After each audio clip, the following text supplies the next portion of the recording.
Welcome to the RPG After Years, your weekly show covering all things RPGs from the past, present, and future. This is episode 76. I am Rich. And I am Scott. Today we're going to be covering all things and latest and greatest of RPG-related news. And later, we'll convene the RPG Club to discuss the fourth section of the SNES classic, Secret of Mana. Gonna be fun. Yeah.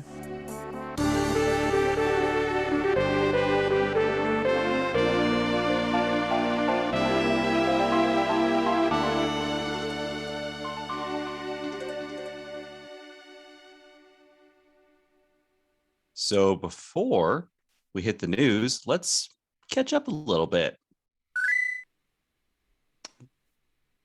All right, Scott, weeks, right? Kick us off today with your massive list. Yeah, it's been a bit. So now that I've been settled more into the new digs, things are starting to get back to normal. Nature is healing. I'm playing too many games at once. Although this is still shorter than the list has been in the past at certain points. But anyway, of course, we've been playing Secret of Mana. We'll talk about that in more detail later. Still hitting the grind in FF2. I just got out of the Leviathan dungeon, and so now I have to go do the bonus dungeons for Ricard and Maria. Haven't started that yet, but I'm hoping to get some time in with that either today or sometime this week, because I'd like to get back to streaming it and then, make progress and finish the damn game. The current Golden Years game is Live Alive, or I've been told it's actually pronounced Live a Live recently, so I don't know. That seems weird. Yeah, Live a live. No matter what, it doesn't make sense, no matter how you pronounce it. But the one that makes the most sense to me is Live Live. But anyway, is this game the one that's the Persona So basically, it never came to America. Mm-hmm. And we're playing a fan translation, or a fanslation, as I like to say. There's like 7 different scenarios, and so you play. They're all like an hour and a half, 2 hours or so. It's like in one scenario you're a ninja, in one scenario you're a cowboy, and another you're a caveman. That's the one I just finished. Okay. And they vary wildly in like kind of how you got the same battle system across all of them, but as far as like the type of story it tells and the gameplay outside of battles, it's pretty different across all the scenarios. For me, each scenario has been like kind of hit or miss. Like some of them have been fun, and then has been a couple where I was like, I just didn't like it at all. But we only got one main scenario left because we're all trying to like play Bill and Tisa and Angry Ass Black Dude and JS. We're all trying to and Frost, I think. We're all trying to play close to the same scenarios at the same time, kind of like the RPG Club. Yeah. So we got one main scenario left, and then there's 2 or 3 ending scenarios you got to get through after that. So we're getting there. I did make note that when Scott actually plays the Golden Years games along with Bill, they actually get done somehow. So I feel like it's a jab at me, but okay. Yeah, well, there you go. Hey, at least the Golden Year or the club games I play. Yeah, we'd have to kick you out the show if you didn't do that. Yeah, at least. Also been playing Metroid Zero Mission, which that's like one of the only mainline Metroid games that I haven't played before. Enjoying it. I think I'm close to done with that too. Just getting hyped for Metroid Dread. I'm so excited for that game. It's been a while since I've been this hyped for a game release. I can't remember the last time. Maybe Kingdom Hearts 3, I guess 7 Remake came out after KH3, huh?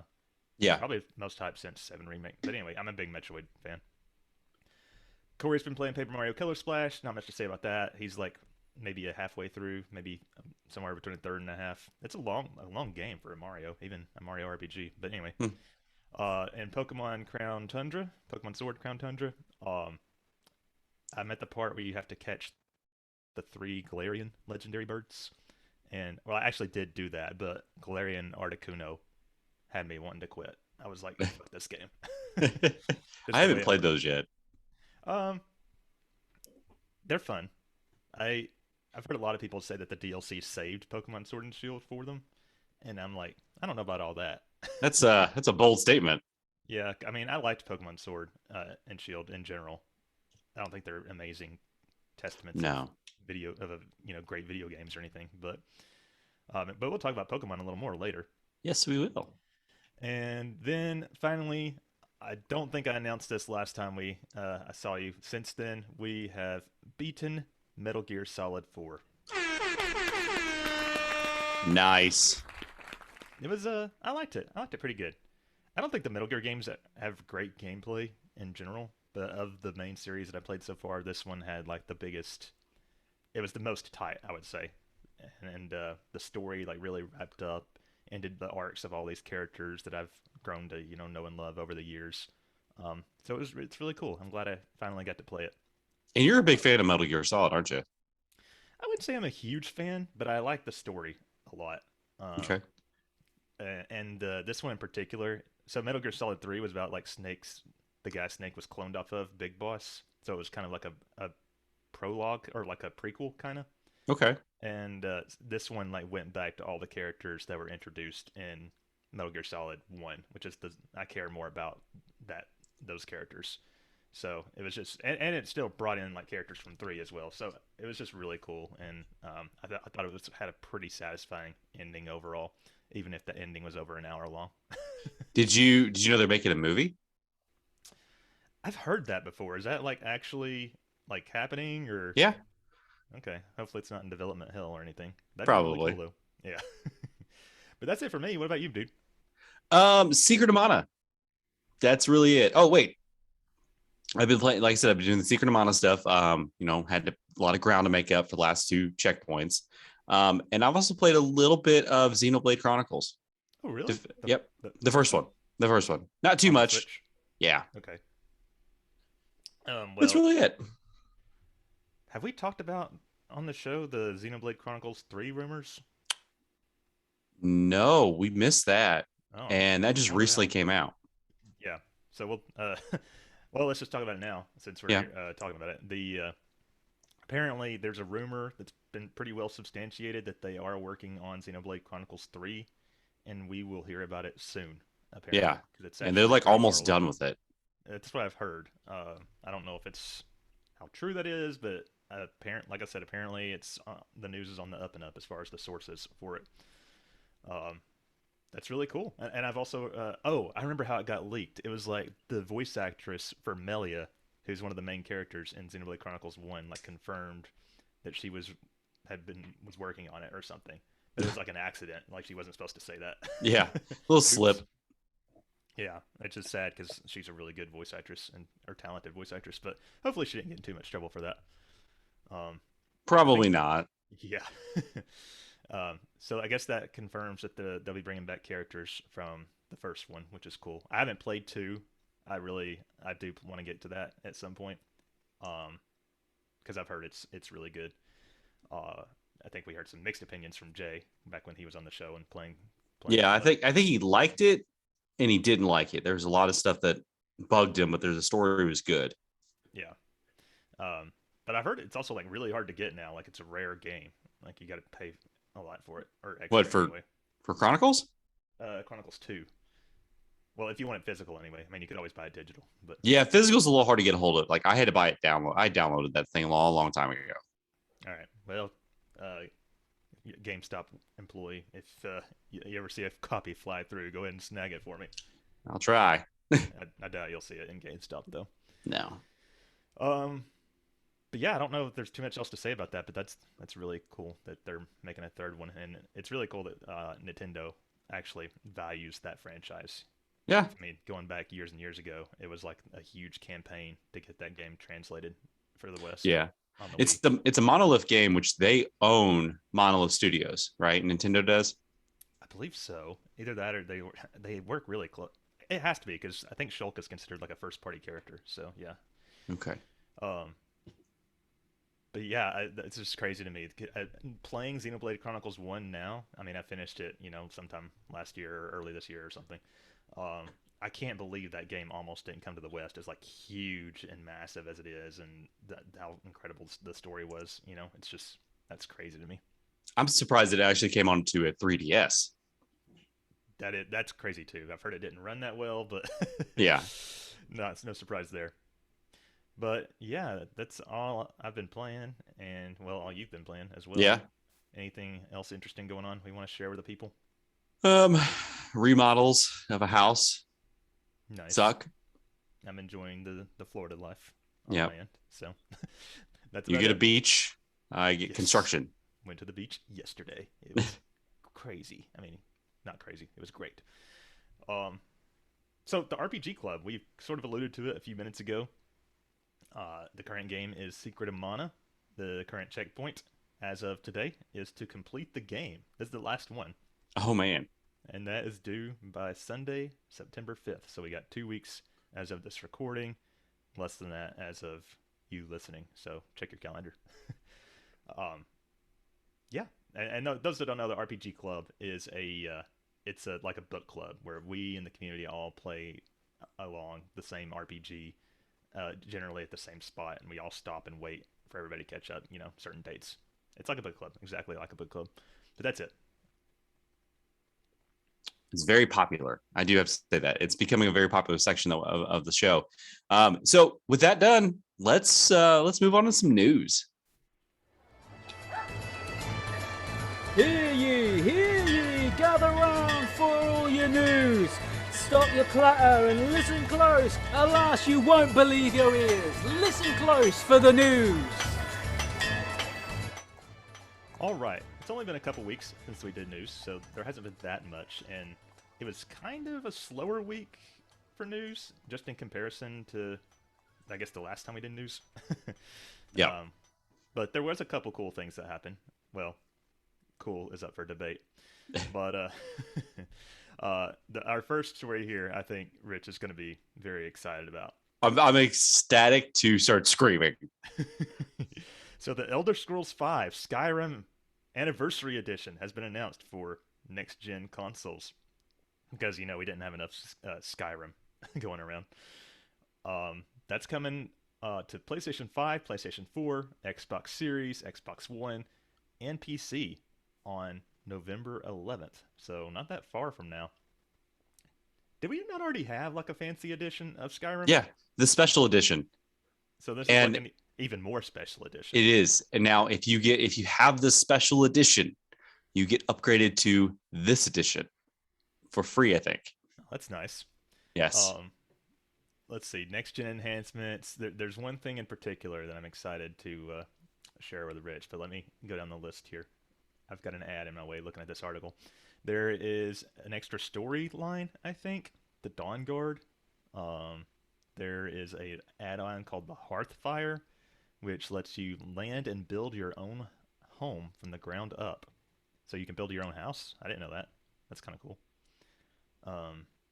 Jesus, I'm trying to read the article and I can't because of this ad.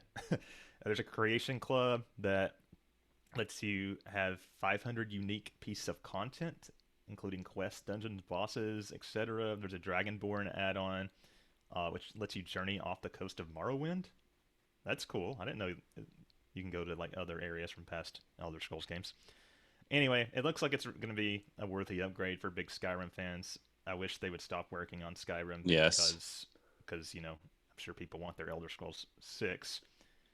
But the coolest thing about this upgrade is they are adding fishing to it, which I know Rich is excited for.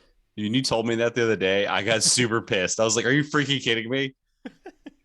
Seriously, this is the dumbest thing I've ever seen. Like, okay, let's just make this game for the 5th time, I think. Yeah. What is it on? This game originally came out in 360 and PS3, correct? I believe. I believe that's right. Okay. Then to PS4 and Xbox One, and then to the computer, then to the Switch, now to PlayStation 5 and Xbox Series X. Yeah. Why? It also came to Switch, and I did notice that this version, the Switch wasn't listed there. Yeah, I don't think the Switch can't handle that. Okay, whatever. For those that aren't longtime listeners, Rich has many times complained about fishing in RPGs. Seriously, they all seem to require it, and it's never fun. But there's no point. The world's ending, but let me stop and fish. Are you a Skyrim fan, Rich? Not really. Okay. I tried it. I just can't get into it. Yeah, I've never played it. I think I've watched somebody play it before. It's just not really for me. But what you gonna do? But that's all there is to say about that. Yeah. Okay, so this is actually I'm really excited for this game. Tales of Arise demo launches ahead of release. There's some information out there regarding about the demo. So far, it's from what I've heard, there's some mixed feelings on it. There's a lot of positive about it. There's not too much people talking about the negative side of it. There will be some DLC costumes based on the in-house franchises. Let's see. There's some from Convene. There's some from the Idle Monster series, and then we've got something from Tekken 7. Let's see. Looking at some of these costumes and things like that, but Arise is starting to look like a very interesting game, and I have it pre-ordered. I'm very excited for it. See, I thought I had been hearing, based on the demo, some mixed things. Yeah, I mean, there's a lot of positive that I have seen from people that really love the series. Mm-hmm. But the mixed is, I mean, sometimes it's a little clunky, but it's a demo, so yeah, there may be not too much to think of on it. I know there was a couple people in our community that were planning on playing the demo, so maybe we'll have to hear back from them at some point. Yeah, I think it's good. I think it's gonna be a good game. The demo is out, so if you wanted to try it, go for it. And there's gonna be some DLC. I need to get better about playing demos of games I'm mildly interested in. I don't know what it is, but I never get around to playing demos. Neither do I. Just buy them. Yeah, and then never play them. But cool. If you want, I think that's it's already launched, right? It's available now. Should be. Yep. Yeah. So if you want to try that out before the game, when does the game actually come out? Do we know? September 9th. Okay. So in a couple weeks. Okay. Well, you got a couple weeks to test the waters. All right. Rich added this one for me to talk about. Pokemon clone Nexamon launches for consoles. I don't know anything about Nexamon other than I've heard the name. So looking at this article, apparently the franchise first launched on mobile by publisher P-Cube, developer Vuo Interactive. Steam release came last July, and it's basically just a Pokemon clone. What do you know about this, Rich? It's a Pokemon clone. I have Nexamon Extinction. Oh. So I have that game. So this must be, I think this is the original. Okay. Have you played Nexamon Extinction? No, I just have it. I got it on sale at one point, and it was a physical copy. So I just went ahead and got it for like $15. Makes me wonder how popular the series actually is. But, I guess more Pokemon clones is never a bad thing, or is it? I don't know. Yeah. I don't know how Nintendo feels about that. Maybe eventually somebody will do Pokemon very well, and it'd be like an actually super, super fun game. Maybe. I just put this on there for you because I figured you might like it. Yeah. Okay, next. So this is something for me. I really like this one. The Darksiders series is coming to the final game, which is Darksiders 3, is coming to the Switch. I don't know. Yeah, have you ever played Darksiders? It fits on the realm of the RPG scale, I think. Darksiders. Not to be confused with Darkstalkers, which I think is a fighting game. I don't know anything about Darksiders. So it's basically, the way it starts is like the 4 horsemen of the apocalypse. One of them accidentally starts the apocalypse. Oh. And demons and angels and stuff like that, and you're just fighting through all that. I have Darksiders 1, 2, and then Darksiders Genesis on my Switch, and I was like, I'd really like to play Darksiders 3 at some point when I get to that. And it sucks that it's not on the Switch. Now, it is, with all of DLC. Now, this should be launching for the Switch in like a month or... Oh, when is it releasing? September 30th. So in a month. So this game, has it already come out on other platforms? Correct. It is. Okay. It was originally released in 2018 in November. Gotcha. So the way this article is worded, final game, does that mean they're not going to make another one? Or no, I think THQ Nordic does not work on the series anymore. Like after Darksiders Genesis, I think that's it. Because Darksiders Genesis came out like a year or so ago. Okay. Well, and you said you like the series? Yeah, I do. I mean, it's got interesting takes on it. Hmm. Well, good for you then. I just have to see it. I was like, oh, ooh, I'm excited. Maybe I need to look into that myself. I think it fits on the RPG scale. I'll have to rate it. Yes. Sorry to interrupt you. Nope. Okay, this one was really interesting to me. A new Shining Force game has been announced. The last time we got a Shining Force game was, I think, it was like 2009. Yeah, 2009 Shining Force Feather for Nintendo DS. And so I'm sure everybody would be super excited about this, except for it's a mobile game. Wah, wah, wah. Yep. What the honk? Yeah, so this game is called Shining Force Heroes of Light and Darkness. And I think the reason it's so disappointing is because it's such a storied franchise. It's like Sega's Fire Emblem, been around since the Dark Ages, and you don't get very games in this series very often. So it's just interesting to me. It's like I guess these mobile games must just be so free money for the the developers to revive a franchise like this in 2022 after this many years of not having a game. Well, I have a thought about this. Okay. So recently, consoles were hard to get a hold of, correct? True. Okay. What if these developers are true. like, we can't, people aren't getting a hold of these consoles and they're not selling them. What if we just release it on mobile because everybody has a cell phone? That is a fair point. I just thought about that. What if this is a strategy for them that maybe eventually this will come to consoles? Well, maybe. Hopefully, it's a good game. I don't. I've never played a Shining Force. I think I've watched somebody play one of the older Shining Forces on YouTube once upon a time. I'm pretty sure.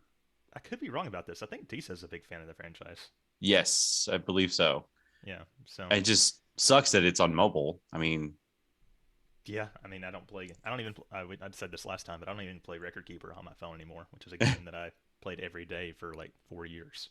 as you get older, your phone is like, oh, it's so awesome when you were younger. And when you get older, just like, I don't want to touch this thing.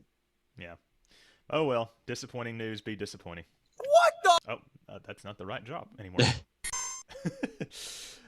Okay, so they did a Pokemon Presents showcase, which is like Nintendo Directs, but just Pokemon. Of course, we got new trailers for Diamond and Pearl and Legends Arceus, which we'll talk about in just a sec.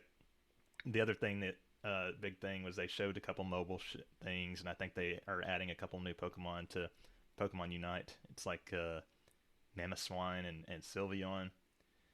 Pokemon Unite seems to be really popular, just from like my sphere of people. I've seen a lot of people playing it. We should play it. It's a MOBA though, which I've never played a MOBA. You can figure it out. You're a smart guy. Well, thank you. Yeah. I've had a few people ask me to play Pokemon Unite with them. I'm like, no. Do it. But yeah, so not much there. But okay, we got to talk about the other Pokemon stuff. Pokemon Brilliant Diamond and Shining Pearl. Did you watch this trailer, Rich? No, I did not. I missed that trailer. But I'm excited for these remakes. Are you? Yeah. Why? Because I want them. And I don't want to pay. I want them because I don't want to pay for the original ones, which are like stupid expensive now. So. Gotcha. Yeah, I've heard DS games are super rare now, which is interesting. And 3DS is getting there. I am not excited for this game, these remakes at all. I never played Diamond and Pearl, but I hate the art style that they went with for these remakes, like the chibi. I'm not a fan of that. Just seems super budget to me. Like they put in the least amount of effort possible as far as the visual design. The battles look okay as far as the graphics in those, but I don't understand why they didn't go with something more similar. If they wanted to do it cheaply, I don't understand why they didn't do something more similar to like Pokemon Let's Go, which still looks the art style in that is fine, even in the overworld. You don't look like a chibi person. But man, I don't want to rain on everybody's parade because I know there are a lot of people super excited about it. But it doesn't seem like the trailers, or from based on the trailer, it seems like they're adding too much. Like there was a new feature about being able to go to the underground, which you can then decorate your cave room with Pokemon statues, and that changes what Pokemon appear in the underground. I'm trying to remember what else was. You can change your clothes. Oh yeah, that's pretty cool. But I did notice that it's like entire outfits that you change between. It's not like Sword and Shield where you choose like your hat and your gloves and your backpack individually, which seems also not cool. But I guess better than not having that feature at all. But yeah, that's really all I got about Pokemon Diamond and Pearl. But what Ooh, I am what? I was say nope. I think I know what you're gonna say. Go for Yeah, it. okay. I'll transition you. So, well, actually, you missed it, so that's okay. The new Switch Lite version. Oh, okay. Yeah, so they are launching a new Switch Lite version in November 5th. Yeah, I saw that. It actually looks like the original 3DS one that they did. Hmm. So, yeah, if you want a new Switch Lite, there's a different version of that. Just like they did with Sword and Shield. I feel like this is going to become a trend.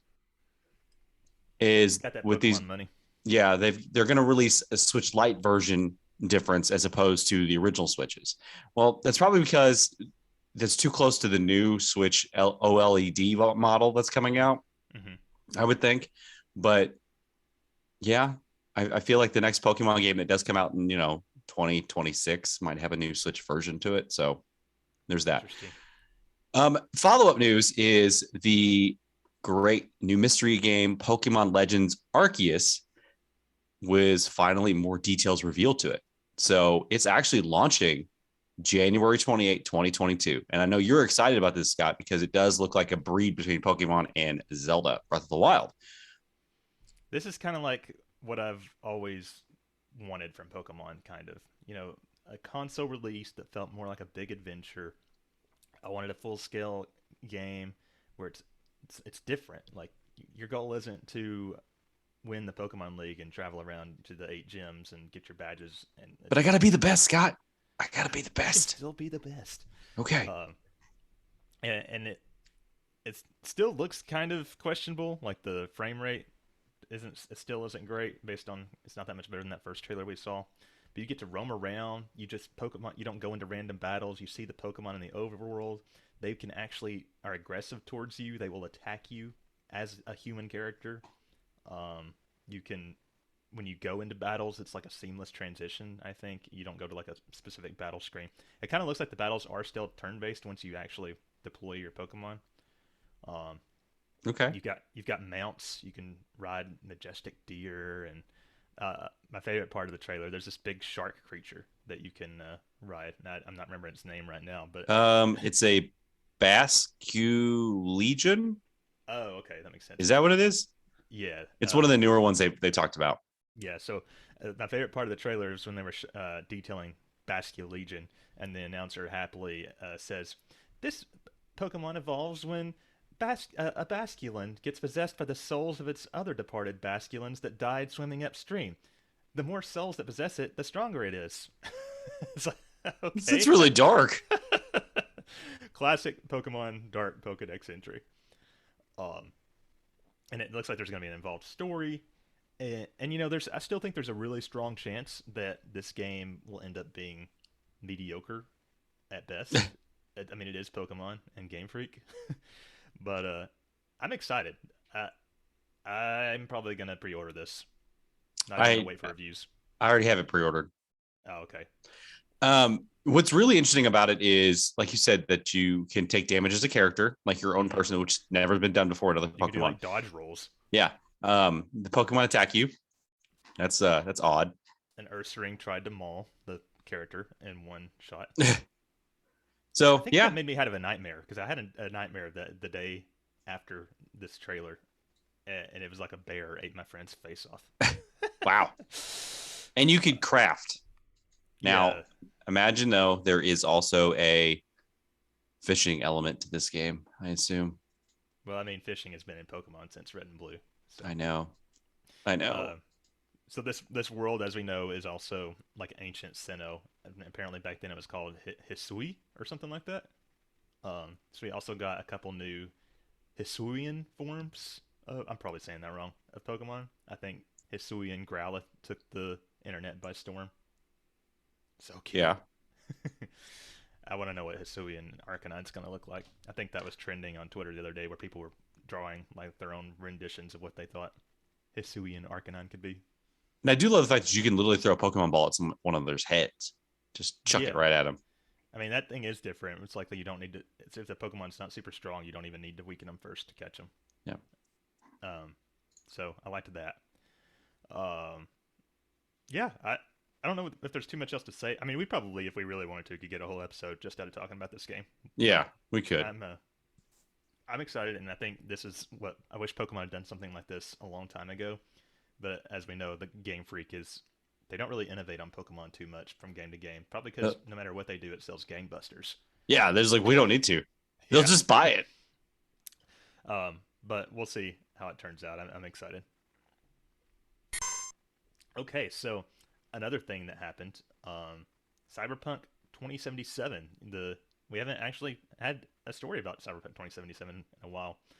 But apparently patch, 1.3 was released. Uh-huh. And the amount of changes, upgrades, improvements is incredibly long. Like I'm scrolling here, looking at this list. I don't know if any particular things that this patch does fix or in particular. And I'm not gonna scroll through this giant list to pick something out. But I saw one comment on this, this patch list makes it so clear that this game was not ready for release when it came out. I mean, Jesus, I'm scrolling through it still. Yeah. Let's see. You do also get some free DLC, 2 new jackets for V, a new vehicle, and there apparently is an option to switch to Johnny at one point as the playable character, which is, aka Keanu Reeves, I believe. Mm-hmm. So with this big patch list, I'm wondering, is it time to go back and play the game again? Might be. Give the game another chance. I know Corey was super hyped for Cyberpunk before it released, along with many other people. I know why he was super hyped for the game, though. Because of the dong custom. Yeah. I think everybody was, though, to be honest. Yeah, it wasn't as robust as I was hoping, though. Yeah, me too. Small, medium, large, or something like that. I was hoping for a gigantic and, just club somebody with it. Womp womp. I think you can get a dildo as a weapon, though. Am I misremembering that? I think so. Or maybe I'm thinking of Saints Row or something. I don't know, but man, I'm still scrolling, by the way. Yeah, it's incredible. I wish there was a highlight list or here's the big things, but oh well. Yeah, go ahead and take a look at this for yourself. There's a ton of balance changes. There's a bunch of gameplay fixes, a bunch of bugs fixed, a bunch of NPC behavior. I think the one thing that made Corey so mad was you could find an item that you're supposed to be able to pick up and then it wouldn't let you pick it up, stuff like that. And then there was also a quest he was supposed to be able to accept, but when he went and talked to the person requesting the quest, they just didn't offer it or something like that. So I can see how that would be annoying. But yeah, if maybe time to take another look at Cyberpunk. At least they're still working hard on it. Yeah, and I do see the very bottom of the patch notes. There's one that says "and many more." Yeah. So this just scratches the surface. Yeah, we jacked up here. We were not ready for this at all, and then this is what happens. Womp womp. That's it for the news. So here's the RPGs that will have been released in the past week as of this episode's release. Garden Story comes to Switch and PC on August 11th. That sounds like a life sim game to me. I think you're right. Boyfriend Dungeon comes to Xbox Series, Xbox One, Switch, and PC on August 11th. I've actually heard a lot of people talking about this game. It's like a roguelite mixed with a dungeoneer or dating sim or something like that. There was also a controversy I heard about it, where apparently one of the main characters is kind of a stalker, and so that triggered a lot of people. We could probably do a whole aftercast about that, but because they're literally asking the developer to patch that character out, even though it's core to the story. Anyway, that's weird. Hades came to PS5, PS4, Xbox Series, and Xbox One physically on August 13th, and Fantasian Part 2 came to Apple Arcade on August 13th. I know a lot of people are excited about that too. Possibly the Gooch's final game. Yep. We're really hoping that this game does release to like consoles and stuff, like past that Apple Arcade stuff. So, but who knows? We talked about it with Bill on the episode last week, and he was like, "I might buy an Apple TV just for this." Yep. All right, but what's coming this week? So what's coming this week is King's Bounty 2 for the PS4, Xbox One, Switch, and PC, August 24th. Black Geyser, Yeah. Geyser, Geezer. We'll just call it Geezer, old person. I feel like Geyser.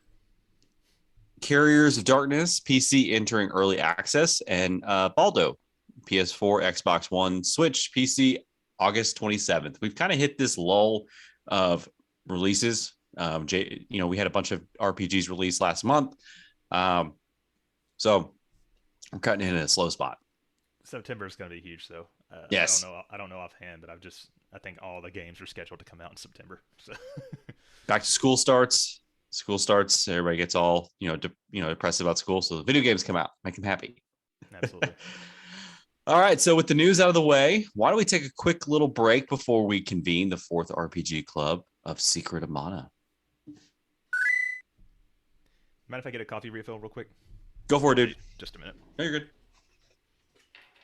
I could entertain.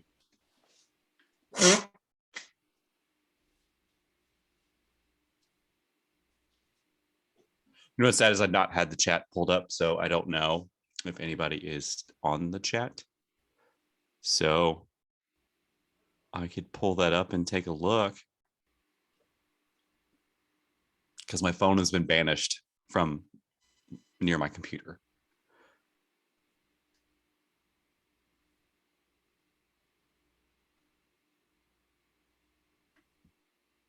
So if there's anybody in the chat, say hello. Hey, Frost. Thank you, buddy. Looking good with the goatee. It's a little bit on the side here. A little bit. Goatee coming back in finally. I tell you what, remodeling a basement, or at least remodeling anything, all the dust that kicks up, man, my allergies are dying. That's why I'm blowing my nose constantly, so I apologize.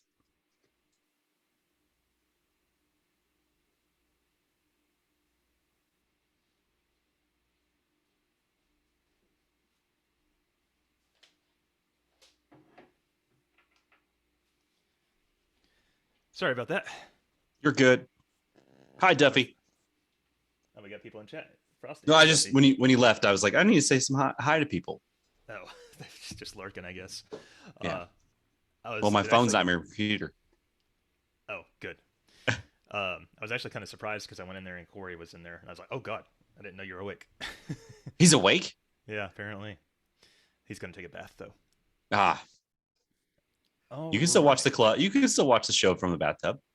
Exactly. I watch Twitch streamers while I'm showering all the time. Yeah. So are you gonna introduce the club, or do you want me to? I can do it. That's fine. Okay. You ready? Yep. Starting back in 5, 4, 3, 2, 1. All right, guys.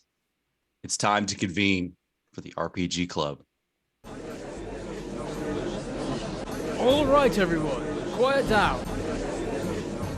All rise. We're here today to bring to order the next session of the RPG Club. All in favor? All opposed? And looks like the ayes have it. Then let the RPG Club commence!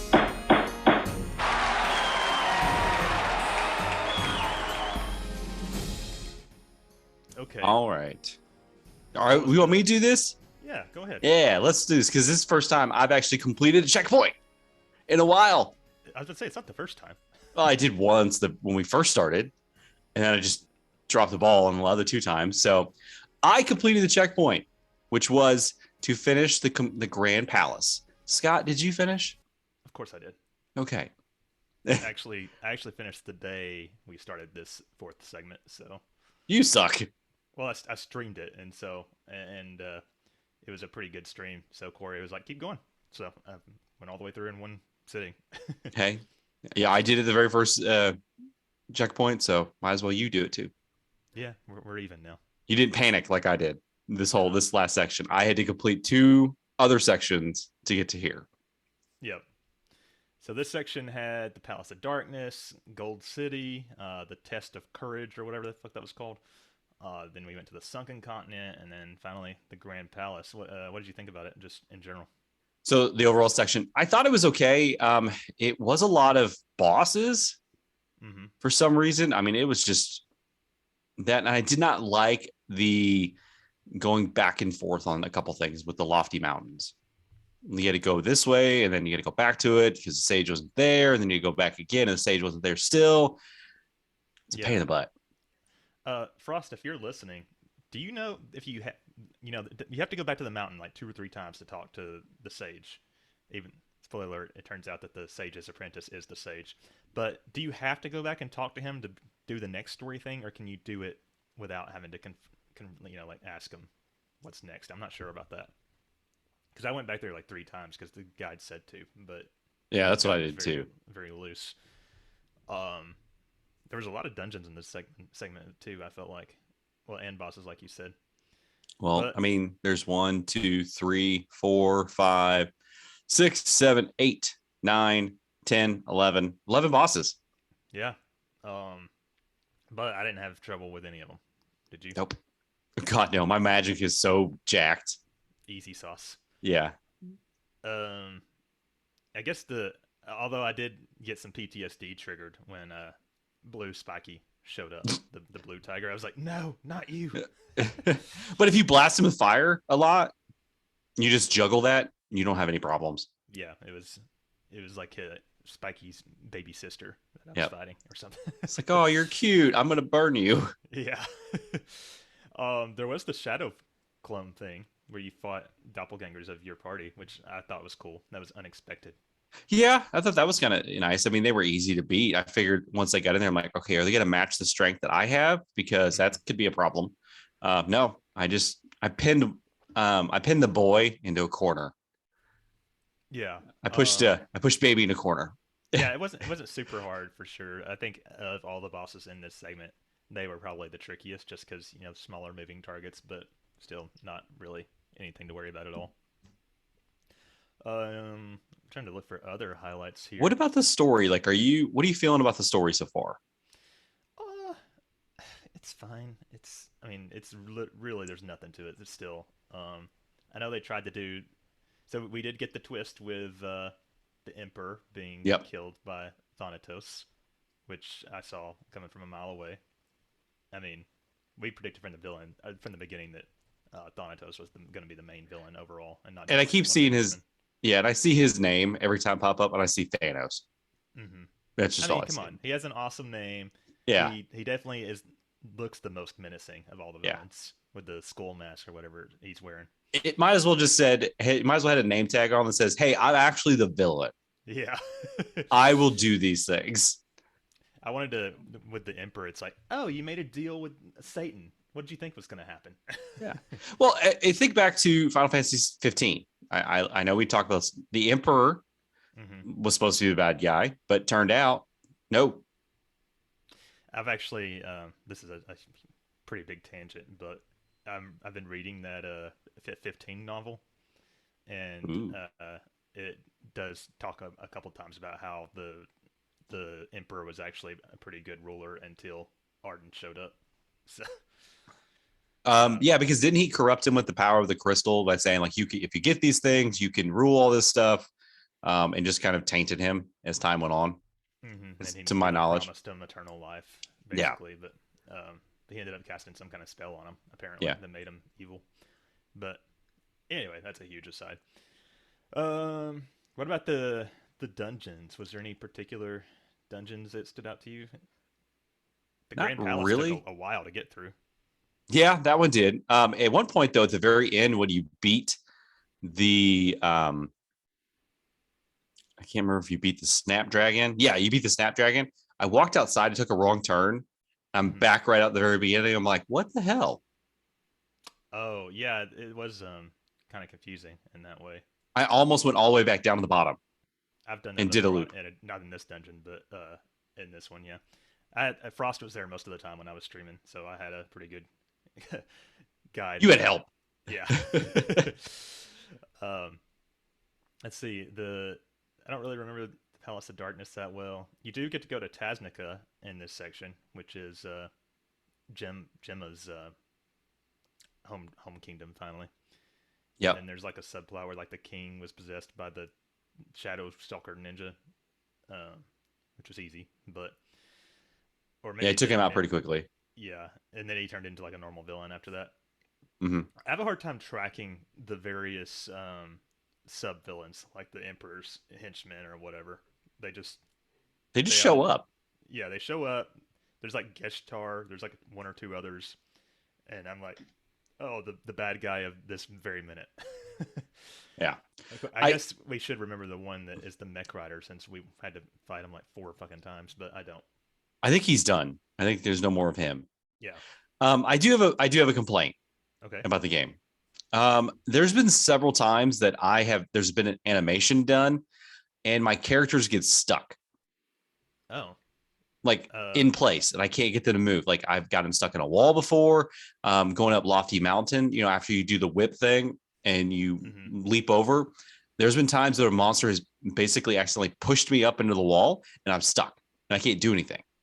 And that's happened several times. Happened to me once too. One time the girl got like stuck in a wall, and the only way I got out of it is I called Flammy, so I had to go back to where I was. Yeah. In the dungeon in the Grand Palace, I don't know what it is. If there's some probably coding issue or something, like instead of, it's one where you do the whipping to leap over a chasm or a little area to get to the next one to do the magic orb. If you turn your character to the left, or it depends on which side you're on. If you turn to the left to look at the dark, basically look at the wall, you can whip yourself over to that, and then you're stuck on both sides. And the only way to get out of that, because at first I about freaked out because this was last night and I was going to be super pissed. You just have to do, you have to do the magic rope to pull yourself out. Oh, well, that happened several times. Every time I've tried, actually wanted to use the magic rope, it was like, that doesn't work here for some reason. Yeah. How are you running into that problem? I've never ran into that once. I'm just like, oh, dungeon, boop, I'm out. I mean, I've only actually needed it 3 or 4 times. It just happened to be those 3 or 4 times. It was like, this is not available right now for some stupid Maybe you just got rope and you don't have magic rope. Yeah.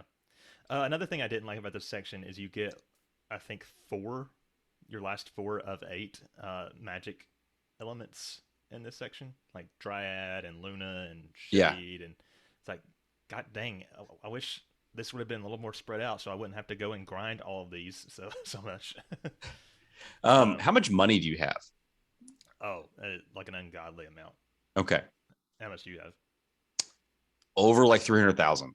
Yeah, it's like, I think I have like 600, but I think that's just from grinding. I could be wrong about that. Well, I mean, it doesn't take very much to get the money and stuff. I know some of this equipment's expensive that's coming up the next section. I kind of read a little ahead. So yeah, I know I'm going to need it. Oh, I didn't know that there was going to be more shops. I think it should be. I've been told there's only like 2 dungeons in this last section that were. Oh, sweet. We'll see. I've heard. I think Brandon. He told me that it only took him 1.5 hours to get through, but also he grinded to level 70 first. So yeah, I saw that in the chat, and I was like, "Holy crap!" Yeah, I think I'm at like 56 or something currently. So hopefully, hopefully it won't be too much, because I would like to finish it today. If you finish it today, you got to tell me, because I'll be busy, destroying stuff, remodeling. Yes. I still hate the animations of like whether or not your shit hits. It still seems like a crapshoot half the time to me. Yeah. Overall, how do you feel about the game? Like, do you think it's a classic? Do you think a lot of people are overselling it? I think when it came out, it was probably amazing. It's just hard to go back to now. I still don't love the game, but I'm like, I've made my peace with it. I'm okay with it. But yeah, I get why it's beloved, I guess. If it wasn't for the the animations, the hitboxes and stuff I was just talking about, I would think I would call it a legitimately really good game. Okay. What about you? I mean, I like the art style. I like it. I do want to throw it out there. Did you notice in the Shadow Selves boss fight that you had that the boy was doing some moves from Chrono Trigger? No, but that doesn't surprise me. Like he's doing the blade spin, like he was spinning in place, and it looked just like what Chrono did in Chrono Trigger. Actually, I used a level 6 charge sword move earlier today. I was grinding because I was just waiting for the show to start, Yeah. time to start the show, and he did the same move where he just spins around like that. So, but I think like the director of Secret of Mana like literally went on to do Chrono Trigger or something like that. Ah, Maybe I'm thinking of Live Alive. I could be thinking of Live Alive. But do you use charge attacks a lot? I don't know how to do it. You don't know how? No, I don't. You just Apparently, I hold the attack don't. button. I just been doing the attack button. How the hell are we doing it? Because you said that, and now I'm actually super pissed. That's so funny. I don't know how you got past the early bosses. I just hit things with a stick. Yeah, you can also go into the AI menu of your party members and set how much you want them to charge their attacks before they use them, which is pretty handy. Because I just know that bar that goes through, and then as soon as the bar hits 100, I hit them. That's it. Yeah, once it hits 100, if you keep holding the button, it charges up, and then it goes up to the level of the weapon that you're equipped. Frost says, "Read the manual." I'm gonna end the stream. I'm gonna go home, and I'm off the show. You're already home though. I know. I just can't believe. I swear to God. Frost also says, "Make sure you shop at Neko before you head to the Pure Lands. He's behind the Mana Palace." Okay, I already did that. So, Okay. that's where all the rich or the fancy equipment is. I guess that's why I was confused because I did that at the end of my stream last time, and I just when you said you heard there's more equipment, I was like, oh, there's even more somewhere. Okay. No, so you're right. You're in the right spot. So I hold the attack button when it charges to 100%. Mm-hmm. Yep. Okay. And usually you'll attack right then, and then it'll go back to 100%. But if you're holding the button after that attack, it'll keep charging up. You move slowly while you're charging, but I think even if you get hit and interrupted, as long as you don't let go of the button, it keeps charging. So I feel like pausing the show to go test this out, but that's fine. I can't believe you didn't know that. I'm still going through the game just fine. It's like almost isn't somebody in the group chat or the Discord doing a no magic run on bosses? I believe so. I think that's Ben C. Yeah, so I'm doing it with a no charge attack run. Mm-hmm. Because I didn't know.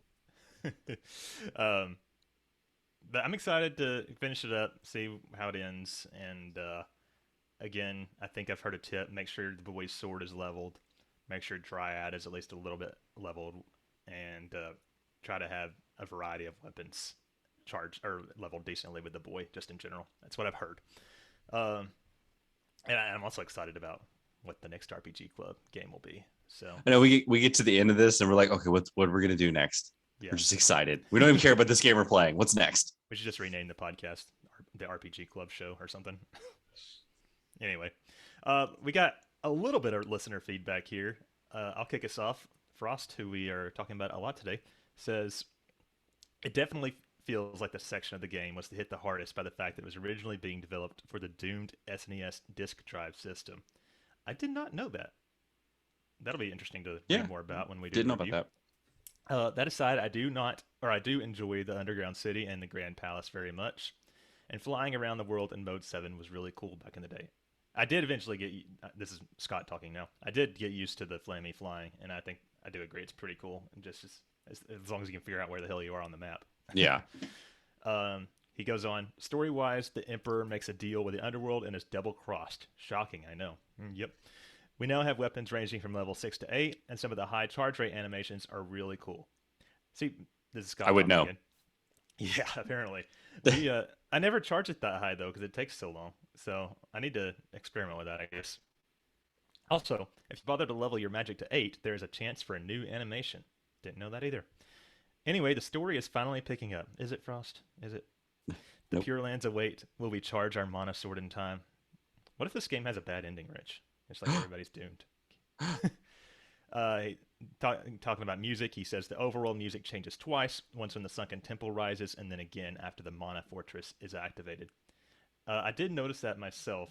I like the new world map music, but I wonder why they made a track just for that short interval in the story. That's kind of weird. He says the Dark Star is, I think, my favorite from this section. I feel like Frost mentions this just to like politely hint, hint, nudge, nudge, wink. Use this in the episode. So we'll be hearing that in a second. Yep, probably does. Yeah. ROB says, I have to say my favorite part of the section was watching Scott play it on stream, as it made me feel like I was playing. Also, I've barely touched the section, but damn it, I will beat this game on time for the club. That is right, ROB, just like me, trying to power through this game. Yep. Thanks for the free advertisement there, ROB. Yeah. For those listening, I will be streaming shortly after this episode, after we're done recording. And then finally, Brandon, he already beat it on accident because he thought we were in the last section for some reason. He said, I beat it a while ago, so I'll just say my feedback is that I'm thankful I used a guide and grinded lots. Lol. He grinded to 70, didn't he? Yeah. He's the one that did that, yeah. Mm-hmm.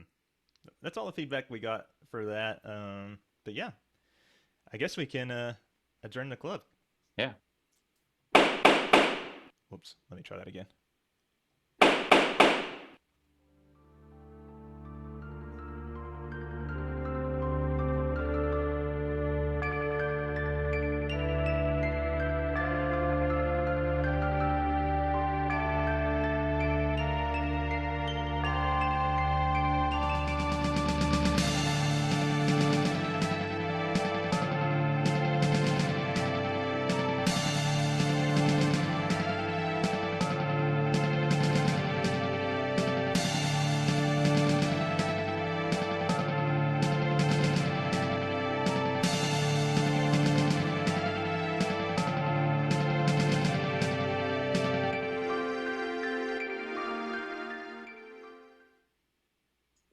All right, guys. So with that done, another RPG Club book is done. Segment is in the book. Scott, what are we doing next week? Well, there is no we because it'll be me and Bill next Again. week. We're going to be reviewing. We're going to be starting the review of Disgaea 1. Probably talking about the development history and the story. That was a patron-hasted game, I believe, by Generic Fighter that Bill and I suffered through. Maybe that's a bit of a spoiler, but I did not like it. Those games are hard. Yeah, that'll be. We're gonna record that Friday at 10 a.m. Eastern time for those that want to catch us on Twitch. Awesome. So just like you heard, the RPG Club is the current game is Secret of Mana. The checkpoint is complete the Grand Palace. Or no, I'm sorry. Sorry, no, updated that. Did not update that. Complete the game. Yes. Complete the game. So we'll be Sunday, finishing it up. August 5th. Yep. So September 5th. Wow. Yep. I thought I clicked that one already. Yeah. So you want to launch into the plugs? Yeah, let's do the plugs. We like him. So plugs. Rate and review us on any of your podcasting apps that you use. Mostly it's iTunes nowadays. A lot of the other app stores don't have reviews sections. If you do that, it helps us get our algorithm up, helps that so the show gets seen more and grows our community and all sorts of great stuff. So it helps us understand how we're doing as a show and so we can improve on. Yep. And another way to help the show is to check out our Patreon. Lots of cool benefits out there. You get early episode access. The episodes are ad-free. There's lots of extra reviews out there for non-RPGs. There's over 20, and I think we're going to try to get back to doing more of those soon. We got the Aftercast, which is like bonus episodes. Rich and I have talked about it off air. We're kind of gonna revamp how the Aftercast works. So look forward to that in the coming days. Hopefully we'll be able to record one next time we get together. Yes. And also you get to participate in the nominations and voting for the RPG Club. Help determine what game gets selected for the club.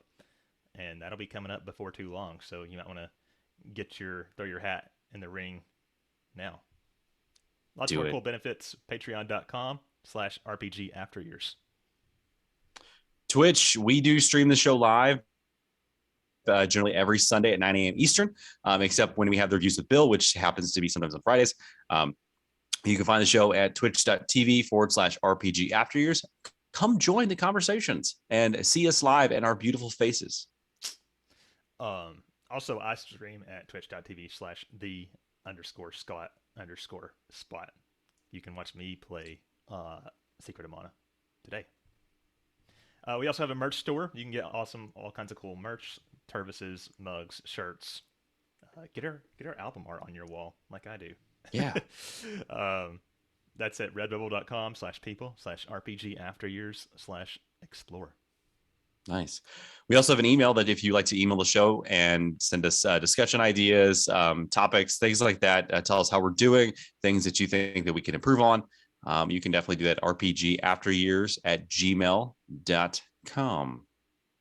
We have a Discord if you want to hang out with us and all our cool community. We talk about Secret of Mana over there. Lots of talk about Final Fantasy, and all kinds of random shit too. We talked about Pokemon for a while, debated on how cool this new Pokemon Legends Arceus really is.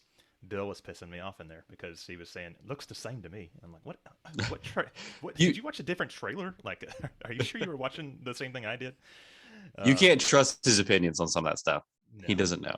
He doesn't like it because it's not a Pokemon game that's based on his culture He anymore. didn't like Sword and Shield either. I know. That's weird. So you can find the link to that in our show notes or our pinned tweet on Twitter. Speaking of Twitter, you can find the show at RPG Years, and you can find me in particular at the Scott Spot. You can find me at HailBlue1569. Awesome. Yeah. Well, that's it for episode 76. The end is in sight for Secret of Mana. I'm very excited for that closure and to see what the next game will be in store for us. Again, next week, Scott and Bill will be reviewing Disgaea 1. But until then, I'm Rich. And I'm Scott. Bye. I wonder if we ever will find out the secret of Mana. What's the secret? What is the secret? Yeah.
Well, I think